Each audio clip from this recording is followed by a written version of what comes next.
Reflexión Evangelio, lunes 2 de septiembre de 2019. Lucas 4, del 16 al 30.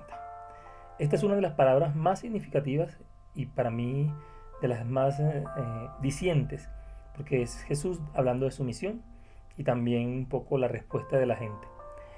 Comienza diciendo Lucas que en aquel tiempo Jesús fue a Nazaret, donde se había criado. Entró en la sinagoga, como era su costumbre los sábados, y se puso en pie para hacer la lectura. Le entregaron el rollo del profeta Isaías y desenrollándolo encontró el pasaje donde estaba escrito: El Espíritu del Señor está sobre mí, porque Él me ha ungido. Me ha enviado para evangelizar a los hombres, a los pobres, a proclamar a los cautivos la libertad, a los ciegos la vista, a poner en libertad a los oprimidos y a proclamar el año de gracia del Señor. Y enrollando el rollo y devolviendo el que lo ayudaba, se sentó. Hay muchos elementos en esta palabra, nada más en esta primera parte de este evangelio que hoy se nos ofrece. Dice que en aquel tiempo Jesús fue a Nazaret, y fue a Nazaret porque Jesús, al parecer, al inicio de su ministerio, se trasladó a Cafarnaúm. Desde allá hacía todo, realizaba todo, era el punto de partida, era el centro de operaciones. Es más, algunos dicen que Jesús llegó a tener casa, pues algunos dicen que era la casa de Simón Pedro, pero también pues se habla de una posible casa, pues no propia, pues arriendo, tal vez, bueno, no sabemos, pero bueno, lo importante es que Jesús tiene un espacio y un lugar desde donde comienza a trabajar en el anuncio del reino de los cielos. Regresa a Nazaret, a donde se había criado, y lo dice muy claro, es donde se había criado, no donde nació, que también era una confusión que la gente tenía. Entró en la sinagoga como era su costumbre los sábados, es decir, Jesús era un hombre de culto, Jesús era un hombre que realmente siempre trató de vivir acorde para dar testimonio y ejemplo, porque hoy nosotros tenemos nuestra religión como lo es el cristianismo, y muchos dicen, no, es que Jesús quería fundar otra iglesia. No, Jesús no quería fundar otra iglesia. La iglesia se da como consecuencia de la actividad apostólica y también de la acción del Espíritu Santo, pero Jesús realmente lo que quería era que el judaísmo cumpliera realmente a cabalidad con lo que Dios tenía pensado para ellos. Y Jesús dice que se puso para hacer la lectura y desenrolló el rollo del profeta Isaías. Y aquí está esta parte que es bellísima y que además de eso nos da claridad de cuál es la misión que Jesús tiene. Jesús tiene una misión fundamental y es una misión que nosotros también heredamos. Nosotros también paso a paso tendríamos que hacer lo que Jesús hace. Dice, el Espíritu del Señor está sobre mí. Y obviamente Jesús es el ungido, Jesús es el lleno del Espíritu Santo y Jesús es quien realmente pone en plenitud toda la acción de Dios. Igual nosotros somos bautizados y estamos llamados a vivir con esa convicción. El Espíritu del Señor está sobre mí porque me ha ungido. En el caso nosotros diríamos porque nos ha bautizado, porque hemos sido bautizados. Y al ser bautizados, pues recibimos de las gracias que el Señor nos da. Y da todos los pasos. Dice, me ha enviado para evangelizar a los pobres. Bueno, esta versión pues es un poco más moderna. Para acá, en las otras versiones nos habla de para anunciar la buena noticia a los pobres. Proclamar a los cautivos la libertad, a los ciegos la vista, y poner en cada una puntual, podríamos gastarnos toda la reflexión. Una palabrita sobre cada uno. Primero lo envía a anunciar la buena noticia, lo que nosotros también tenemos que hacer. Jesús inicia ese proceso, pero Él nos invita a nosotros para que seamos continuadores. San Juan Eudes nos dice que nos debemos continuar y completar la obra santa de Jesús en nuestras vidas. Entonces, para evangelizar a los pobres. ¿Y por qué a los pobres? Porque son ellos los que más están apartados de Dios, no porque ellos lo quieran, sino porque los han confundido tanto y no le han enseñado las cosas como realmente son en esa relación con Dios. A proclamar a los cautivos la libertad. Una libertad que no solamente es una libertad física, es una libertad interior, es una libertad que nos hace capaces de saber que somos hijos de Dios y que podemos realizar grandes obras en su nombre.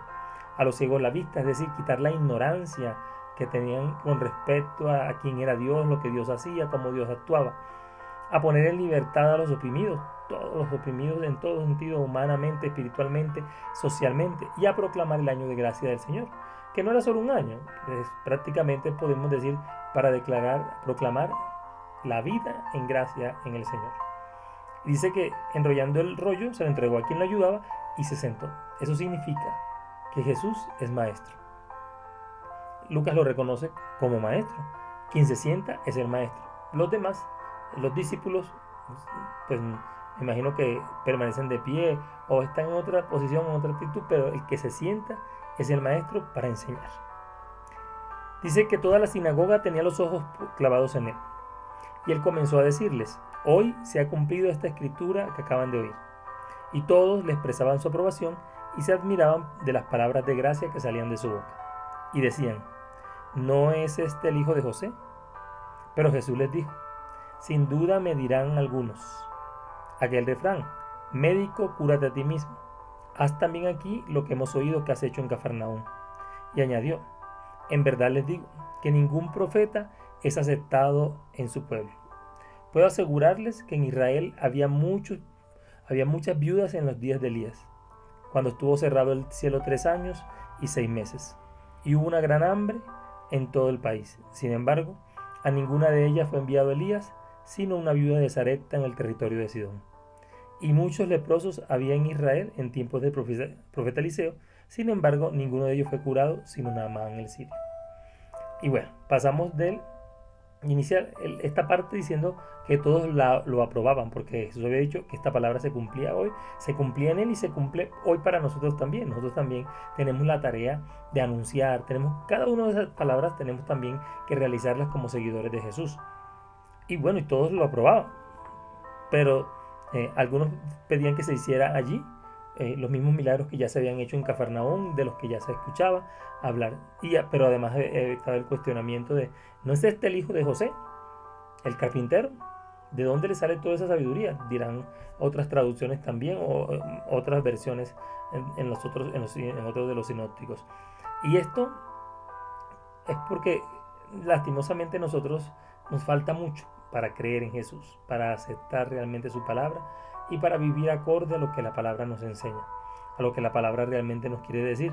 Y acabando de escuchar esa palabra tan bellísima del profeta Isaías en boca de Jesús, pues lo mínimo era que esa gente se convirtiera, pero nada. Entonces Jesús le va a decir que ningún profeta es bien recibido en su pueblo. Y entonces les pone esos ejemplos: el ejemplo de Elías con la viuda de Sarepta y de Naamán el sirio con el profeta Eliseo en cuanto a curación y sanación.